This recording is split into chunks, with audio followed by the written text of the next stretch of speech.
Oye, Raúl, pues qué interesante todo esto que mencionas acerca de los personajes. Arrancaste diciendo sobre la riqueza de Miguel Ángel, ¿no? Todo lo que llegó a generar. Y te quería preguntar particularmente por eso, porque de pronto en el gremio artístico hay un canon y como mencionabas tú también, de que habitualmente en general los artistas o los que practican áreas de humanidades, pues son gente que está, pues son marginados en cierta forma, son personas que habitualmente, supuestamente bajo este canon están sufriendo. Creo que esto se hizo, digo, mucho más famoso ya en épocas más aledañas, como a partir, digamos, o bueno, más bien una popularización, a mi parecer, por Van Gogh, con esta célebre cita que decía de que el dolor es lo que lleva al artista a expresarse con mayor energía,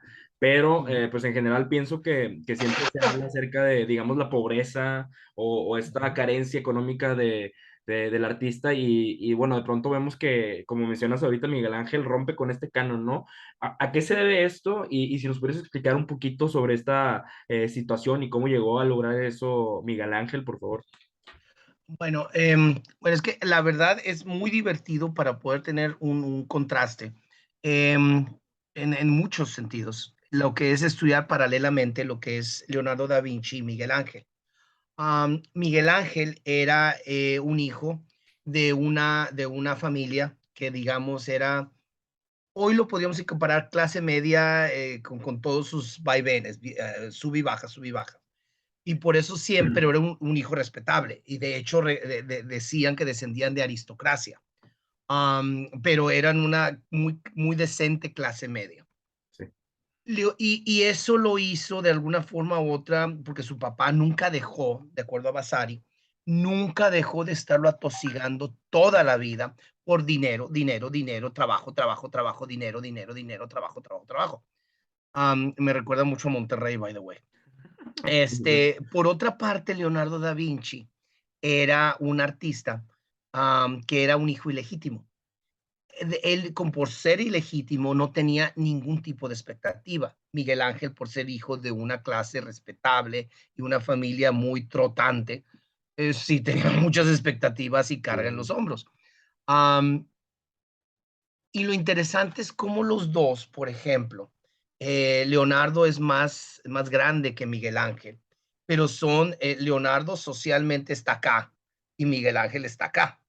Y a pesar de que Miguel Ángel es más joven, y también mucho más talentoso que Leonardo en muchas ocasiones, Leonardo tuvo la libertad de explorar muchas de sus pasiones e inquietudes por su cuenta.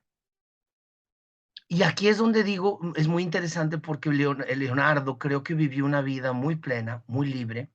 Y bueno, perdón, la última comparación, y te digo porque hay anécdotas de cómo convivieron y qué intercambios tuvieron. Am, los dos eran homosexuales. Este, Miguel Ángel era un poquito más de closet, Leonardo era, le vale, porque si nadie espera nada de mí y todo el mundo quiere protegerme, yo vivo como yo quiera. Sí. Y eso era una fuente de profunda envidia y resentimiento a Miguel Ángel. De hecho, cuando hacen el duelo de murales en Venecia, este, creo que era en eso, pues, se hace eso, pero creo que era cuando Leonardo, perdón, estaba visitando Florencia para ver el David y estaba haciendo bosquejos del David porque estaba fascinado con lo que había hecho Miguel Ángel. Miguel Ángel se topa con él y dice, ay, Leonardo, viva Boche, aquí estás otra vez con tu cortejo de muchachos bonitos. Qué bonito verte. Qué bueno que vienes a copiar mi trabajo. O sea, esa es una agresión Sí, sí, sí, sí. tremenda. O sea, es fuertísima. Y al mismo tiempo, y Leonardo no responde nada. No responde nada. Los dos son genios, pero creo que el gran problema es que Miguel Ángel nunca tuvo la humildad de reconocerlo. Ahora, yo siento que muchas veces la precariedad que tiene cada uno, Miguel Ángel, se abocó a trabajar el resto de su vida, pero fue emocionalmente muy solitario y muy desgraciado.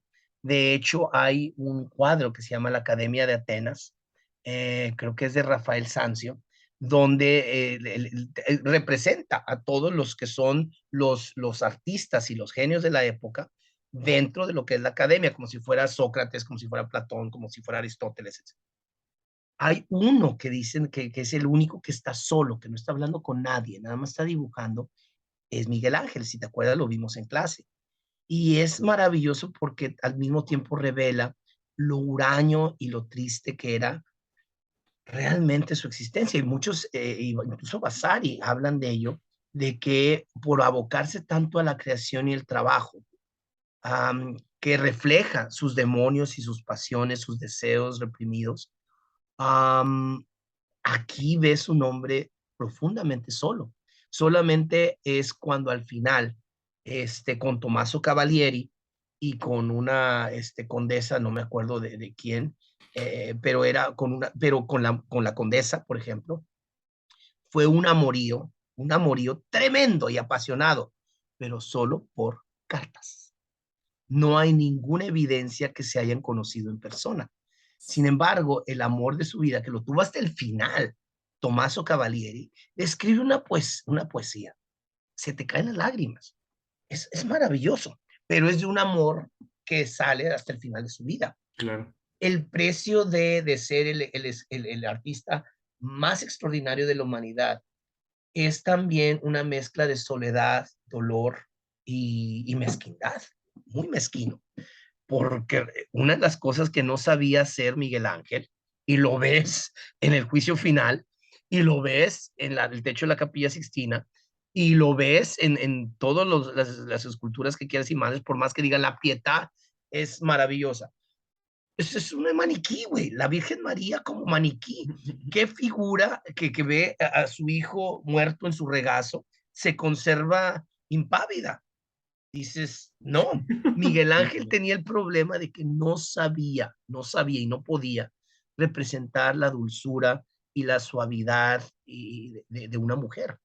Él sabía la fuerza y el deseo del sexo masculino, del género masculino, pero pues era porque era su obsesión, era lo que él añoraba, deseaba y amaba, y que al mismo tiempo se negaba porque primero es trabajo, trabajo, segundo, tercero trabajo, y es lo único que hizo. Claro. Y esta concepción del Homo Universalis surge también en el Renacimiento, ¿no? Toda esta concepción de la polimatía, ¿no? O sea, también te quería preguntar por eso, o sea, ¿cómo es que llegaban a estos grados de, digo, o sea, me imagino que han de haber tenido rutinas impresionantes, Mm. de trabajo y como dices, con todas las repercusiones Personales. negativas y personales que han de haber tenido, pero en definitiva, o sea, tenían un ritmo de trabajo impresionante, ¿no? O sea, que digo, pienso que tal Frenético. vez ninguna, me atrevería a decir que ninguna otra época se había alcanzado, o sea, Fíjate que sí, y hay uno, por ejemplo, que me recuerda mucho, pero ese es el precio que muchas veces tienes que pagar si eres un gran genio. Es lo que yo he visto cuando he estado viendo historias de la vida, por ejemplo, de Van Gogh, de Toulouse-Lautrec, de lo que va a ser Miguel Ángel, Da Vinci, por ejemplo, aunque Da Vinci no se sentía muy frustrado, que digamos. Pero muchos grandes artistas tienen un precio que pagar. Hay uno de la edad moderna que me maravilla y que genuinamente es uno de los padres de la escuela de lo abstracto en el arte moderno, que es Jackson Pollock. mm, Jackson Pollock creó toda una nueva visión de cómo ver el arte, qué significa el arte, cómo conceptualizas el arte, pero para poder crear así de frenéticamente, no nada más se metía Picasso, por amor de Dios, se metía, ya tenías una esposa con hija y te metes con un amante y luego no nada más ya tienes complicaciones, metes una tercera a la ecuación, ¿qué te pasa? Jackson Pollock se refugia en la botella. Dalí se refugia en muchas de lo que van a ser sus frustraciones personales. Um, pues sí, era como un trío con Luis Buñuel y con Federico García Lorca. Aquí estamos viendo que Eso es algo extraordinariamente difícil de lograr, porque sí, yo siempre cito a lo que va a ser no, Nijinsky. Nijinsky, el mejor bailarín, el bailarín más extraordinario del siglo XX, cuando le preguntan, porque es exiliado de Rusia, termina en un manicomio. Nijinsky termina sus días en un manicomio. Wow. Pero Nijinsky, cuando le preguntan, ¿cómo es que eres tan extraordinario en la danza? Y él dice, es muy sencillo, nada más brincas y te mantienes en el aire el mayor tiempo posible.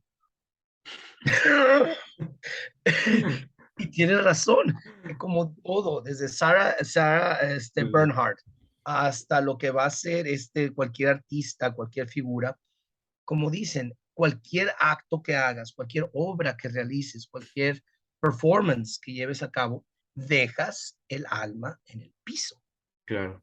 Y luego, como les digo, cuando son actores, Laurence Olivier, Vivian Lee, um, todos estos, dices, sí, y lo haces a las 4 en matiné, perdón, a las 5 en matiné y a las 8 para la función formal. Elvis, Sí, sí, acaba de sí. salir la película, que odié la película, por cierto. La odié como no tienes idea. Todo lo que toca Baz Luhrmann para mí es una abominación. Um, Sí, ahí Porque para. lo convierte en circo. Le Sí. perdió la dimensión seria, histórica, artística, cultural de Elvis. Lo convirtió en un espectáculo, lo convirtió en un changuito, en un circo. No. Um, pero aquí es donde dices, como lo dicen con Elvis, lo haces 2 shows a day, 6 days a week. O sea, te Claro. acabo de dar un show donde el que físicamente me tengo que recuperar una semana y quieres que lo repita otra vez mañana a las 5. Sí, no, está muy cañón. Se acaban estos grandes genios, precisamente porque lo que se les pide o se les exige es algo extenuante. Sí. Y no eran, ¿cómo era la longevidad en eso entonces? Digo, porque con todo esto, o sea, me imagino que el Mm. físico, digo, me imagino que también lo han de haber procurado, ¿no? O sea, en definitiva, por todas las representaciones artísticas, pues se veía que tenían, pues una inspiración De la física calle, muy, sí, sí, sí, muy presente, cotidiana. ¿no? Pero, Fíjate, ¿cómo era eso? O ahí, sea, ¿si había longevidad o...? bueno, longevidad era muy limitada. Para nuestra edad, por alimentación y cuestiones médicas, un hombre promedio de una clase cómoda, precaria, pero cómoda, podría vivir hasta los 50, 50 y tantos años, a lo mucho. Para el siglo XVII, alguien de 50, 2600, alguien de 50 ya era el patriarca del pueblo. Um, pero tenemos figuras con monarcas que tenían todo el lujo y comodidades junto con los defectos de los sistemas médicos, como Luis XIV, como Isabel de Inglaterra, como Jorge III, que viven bien entrado a sus 70 años. Um, Miguel Ángel, tengo entendido, vivió hasta sus 70 más o menos, pero era por el privilegio que les daba. Claro, La mayoría de la población vivía lo mucho a los 40, 50, y esos son hombres. Las mujeres, sobre todo si eran casadas y empezaban a dar hijos, a lo mucho duraban hasta los 40, 30, 40. Para los 40 ya eran ancianas. Um, sí vemos que esto es un precio que los desgasta. No nada más la creatividad, la forma de vida que tenía. claro. Ahora, también hay una cita muy interesante perdón, pero sí estoy citando a Gore Vidal. Gore Vidal, uno de los ensayistas y escritores más importantes del siglo XX americano, primo de Jackie Kennedy, uno de los primeros que escandaliza su época, los 40, saliendo del closet. Él habla, él habla, dice, el cuerpo de los hombres que yo conocí antes de la Segunda Guerra Mundial son muy diferentes a los cuerpos de los hombres que conozco después de la Segunda Guerra Mundial. Dice, será la alimentación, será la forma de vida, será no sé qué factores, pero son muy diferentes. Él, como lo dice textualmente en su libro Palimpsest, dice, los cuerpos que yo conocí de hombres en los 30 son muy diferentes a los cuerpos de los hombres en los 40. Y eso es Gore Vidal en el siglo XX. ¿Cómo será cuando lo vemos en lo que es el siglo XVI, siglo XVII? No sabemos, nadie se había puesto a registrarlo más que en lo que es el arte. Claro. Sí, y respecto a esta concepción de nuevo de la figura del hombre como tal, en general del ser De la humano. carnalidad, sí, de Sí, la sí, carnalidad. claro. También te quería preguntar, ¿por qué se dice que en este periodo fue cuando surgió el término intelectual, el Homo scholasticus? Em, ¿Cuáles fueron los aspectos, digamos, que influyeron para que se determinara esto? Eso viene casi desde el medievo. El medievo y la concepción de Santo Tomás de Aquino, donde quiere organizar cómo está estructurada la sociedad. Una vez que organizas y estructuras algo, la puedes estudiar y entender. Um, pero aquí es donde ves algo muy importante. Ves que el Homo Scholasticus es por primera vez donde le das el espacio. No por primera vez, pero estamos hablando de Santo Tomás de Aquino, es el siglo XIII. Empiezas a decir si hay personas dentro del mundo, de aquellos que oran, aquellos que luchan y aquellos que trabajan, el orden medieval introduce el hombre que piensa. Pero por otra parte, el hombre que piensa, y ese incluso en el siglo XXI, es un gran debate. Dices, piensas, escribes, publicas, ¿y qué haces para ser productivo? Pues pienso, escribo, propongo ideas, analizo ideas, creo debate. Eso no crea dinero. Ese es uno de los grandes problemas que vemos en la modernidad. El Homo Scholasticus es el que está cuestionando lo que es el escenario entero. Incluso lo mencioné en clase una vez.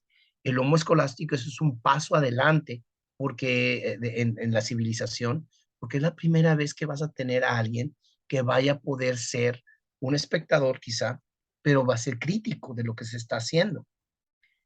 Ahora, cuando te dicen, no seas crítico, haz, modelo TEC 21, haz. Güey, primero piensa, entiende, Sí, comprende sí, y luego lánzate a querer hacer algo al respecto. Y no sí, te quieras sí, lanzar nada más a aventar al bebé la alberca porque sí. O sea, sí, tienes que totalmente. darles herramientas para ello. Pero primero que nada es entender, comprender. Claro, El Homo Scholasticus es un gran avance, siento yo, del Renacimiento, pero no viene del Renacimiento, viene de Santo Tomás de Aquino, sí, total. aquel que escribe. De hecho, hay un díptico muy bonito que vi recientemente, donde uno de los paneles es San Francisco de Asís, con las estigmata, y está viendo precisamente la revelación y está recibiendo las estigmatas. Y está delgado, hundido, el ayuno, todo lo que es la penitencia que hacía San Francisco, lo marca, lo hace demacrado, de hecho. Pero al otro lado está Santo Tomás de Aquino, regordete, muy rollizo. Yo dije, para que te levanten ángeles se van a necesitar otros 10, güey, porque estás gordito, gordito, gordito. Pero era precisamente de lo que Claro. es el homo escolástico. Alguien que piensa, que se dedica a escribir, pensar, reflexionar, debatir. No necesariamente alguien que hace algo. Claro, Pero el problema es que ese tipo de labor es muy demeritado, incluso hasta el siglo XXI. claro, totalmente. Y en eso que dices, Raúl, en el ámbito artístico específicamente, este, mm, digo, y esto ya es una pregunta personal. Ahorita mencionabas, por ejemplo, Caravaggio, que era uno de los artistas que más te gustaba por el claroscuro y demás, pero en general, ¿cuáles son tus artistas preferidos del periodo?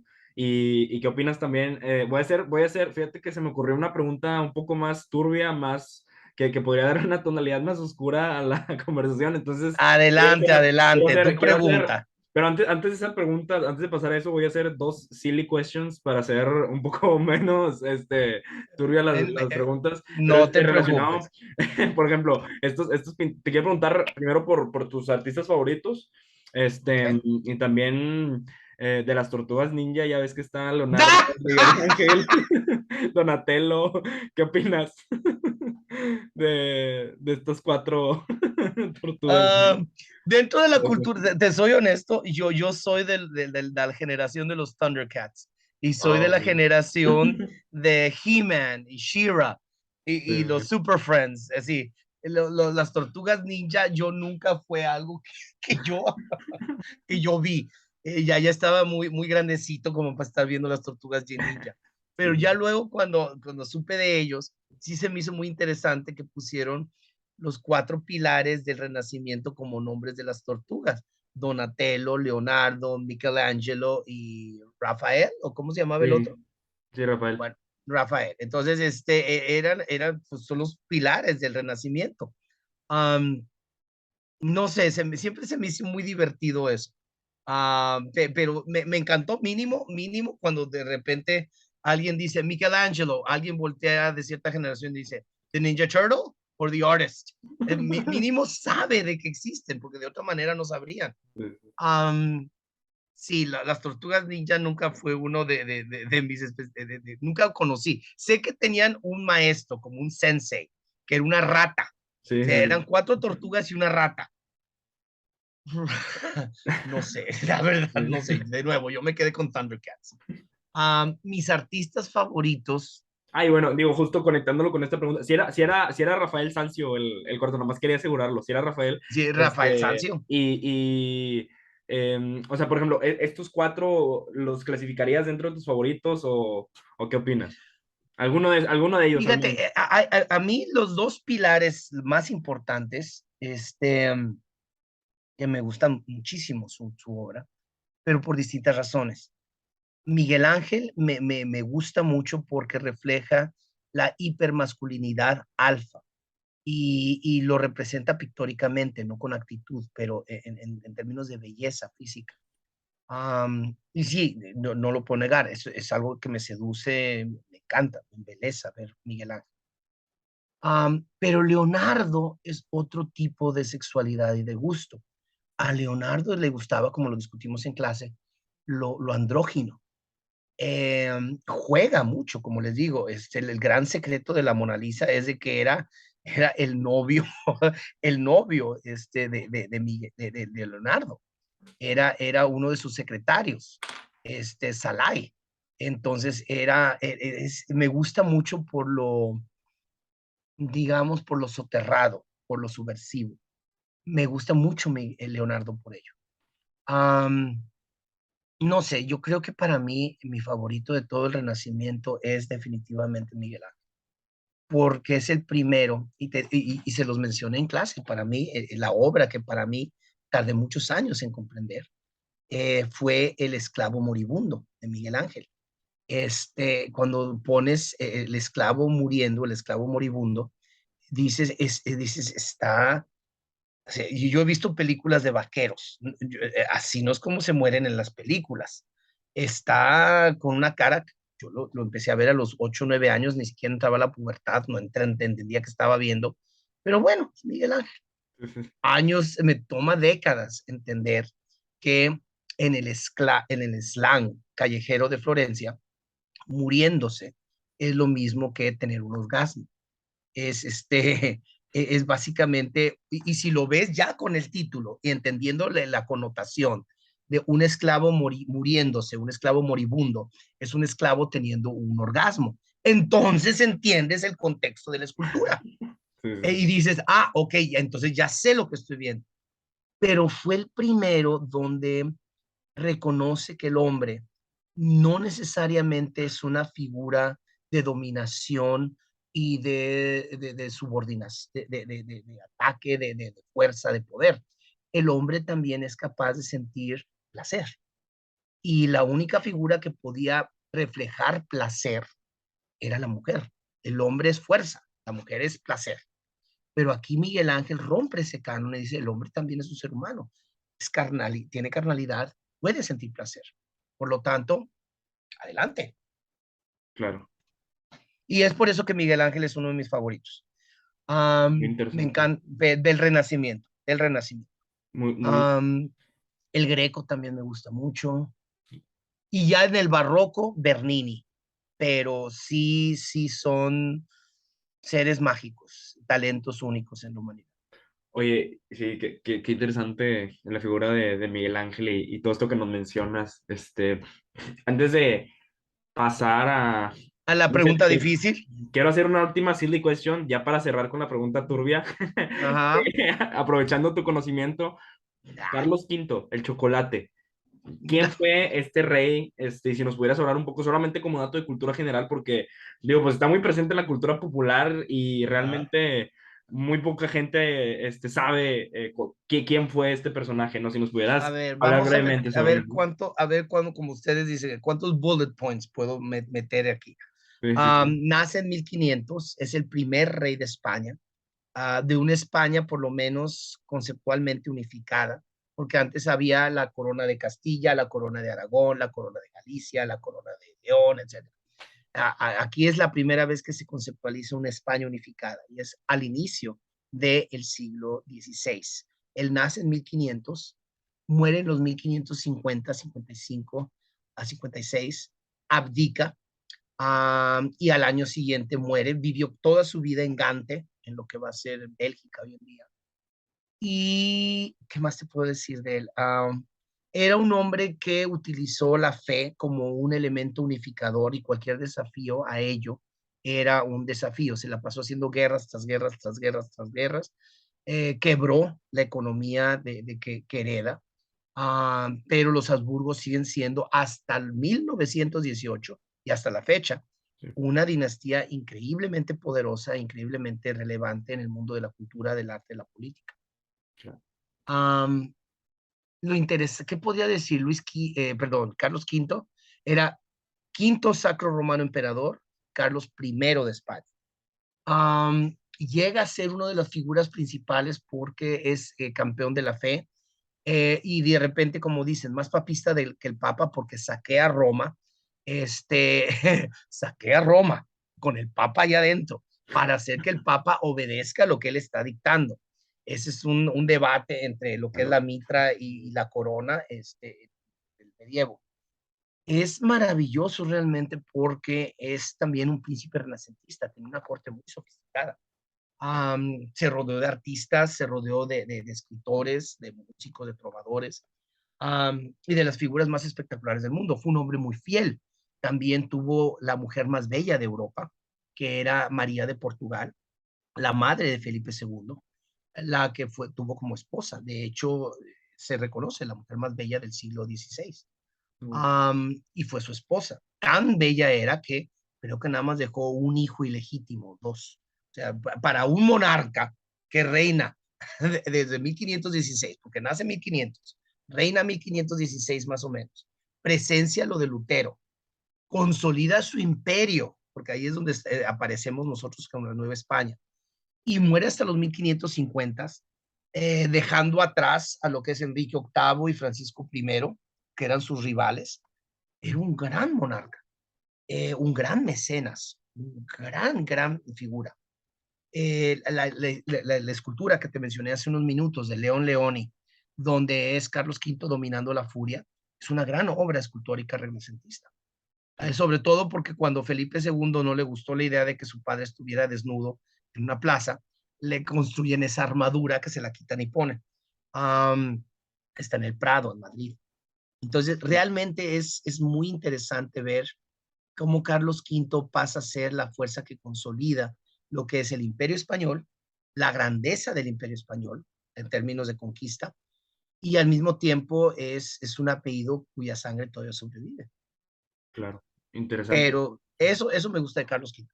Totalmente, hay para tenerlo en cuenta y bueno, ya sabemos quién es este personaje famoso del chocolate para quienes nos escuchan o El aquí en rey del cultura general. chocolate. Sí, totalmente.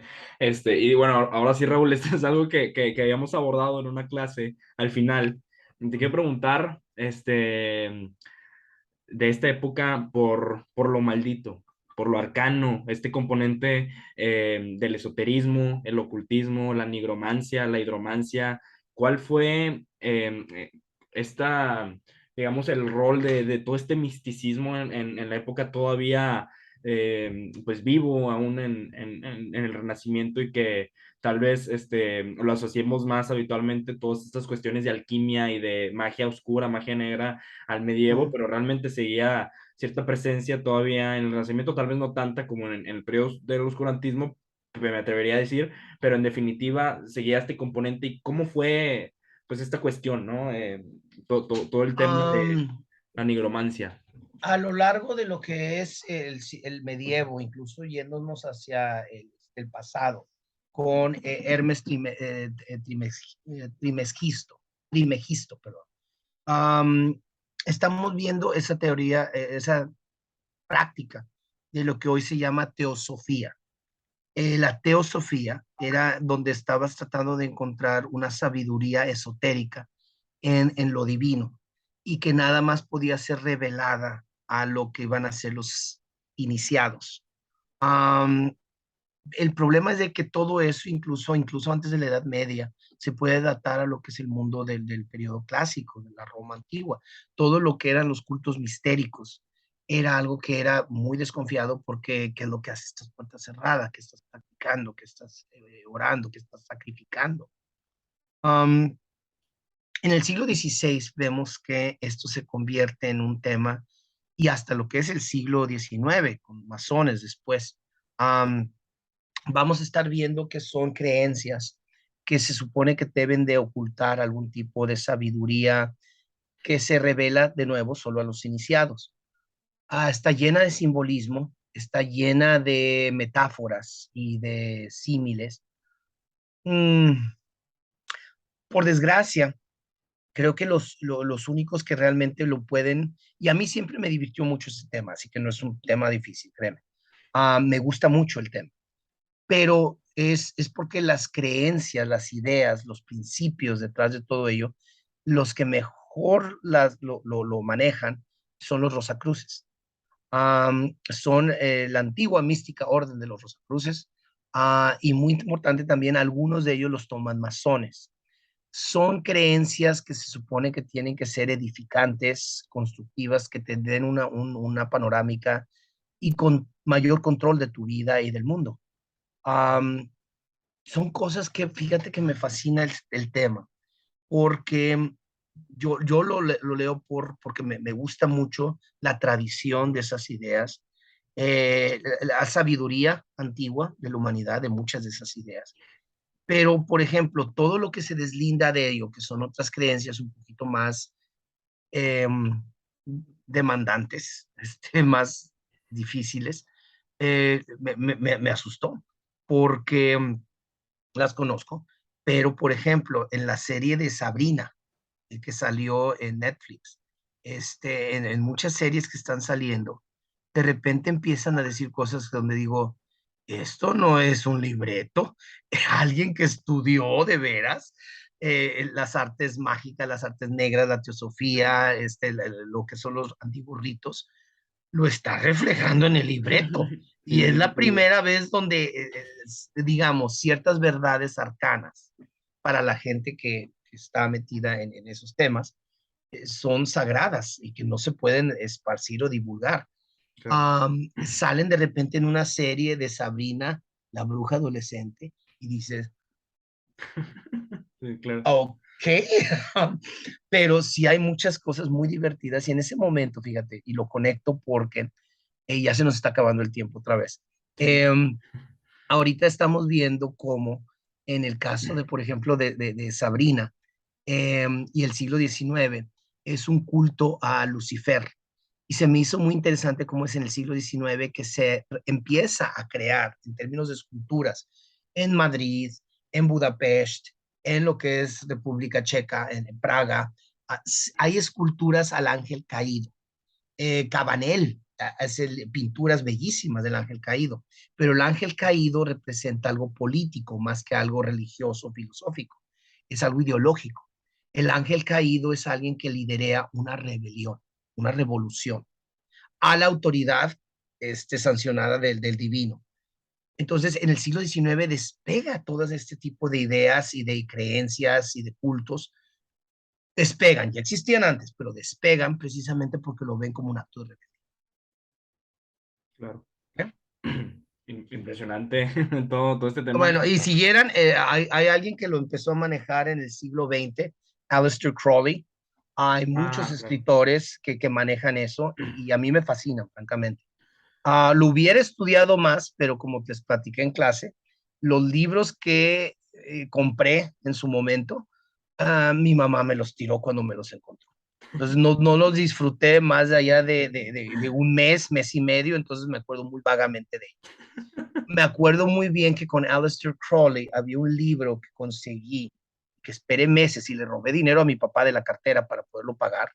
Pero recuerdo muy bien que era Geometría de la Invocación. Era maravilloso, todo las ideas, las teorías, la fantasía y las creencias alrededor de ello son muy divertidas. Leonora Carrington y Remedios Varo lo reflejan mucho en su obra. Dalí muy periféricamente, pero sí son ellas dos las que lo reflejan muy puntualmente. Y Noé, te tengo que dejar porque ya la Sí. verdad no he desayunado y todavía creo que tengo clases a las 3 si es que no la cancelo.